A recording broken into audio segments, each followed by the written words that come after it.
আমি একটা বিষয় শেয়ার করি আপনাদের সাথে আজকের।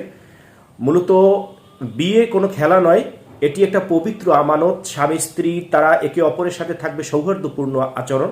যে কাজই করুক না কেন স্বামী, সেটি আসলে স্ত্রীদের অনুমতি নিয়ে স্ত্রীদের কাছে অনুমতি সাপেক্ষে করা উচিত। আজকের আমার নিচের দিকে যে দুইটা ছবি দেখতে পাচ্ছেন, তারা সম্পর্কে স্বামী স্ত্রী। স্ত্রীর নাম নূরজাহান আর স্বামীর নাম আলাউদ্দিন। মূলত আলাউদ্দিন হচ্ছে একজন, বলা যায় যে একজন বিয়ে ব্যবসায়ী।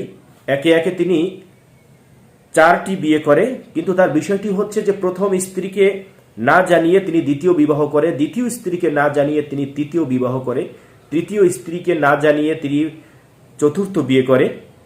তো এই যে নতুন নতুন বিয়ে করা এই বউদেরকে তিনি তার গ্রামের বাড়িতে রাখার কারণে কোনো স্ত্রীরা এই বিষয়টি জানতো না। তো একইভাবে তিনি চতুর্থ স্ত্রীকে না জানিয়ে পঞ্চম বিয়ে করে, তাকেও গ্রামের বাড়িতে রাখে। পরবর্তীতে বিষয়টি যখন চতুর্থ স্ত্রী একটা পর্যায়ে জানতে পারে, তিনি তার স্বামীকে বিষয়টি বলার পর স্বামী তার উপর তেড়ে ওঠে এবং নূরজাহানকে, অর্থাৎ এই যে চতুর্থ স্ত্রী, তাকে তালাক দেওয়ার হুমকি দেয়।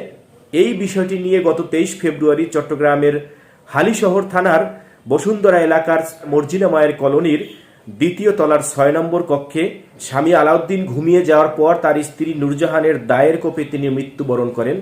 এলোপাথারিভাবে দায়ের কোপ দেওয়ার কারণে স্বামী ঘটনাস্থলেই মৃত্যুবরণ করেন।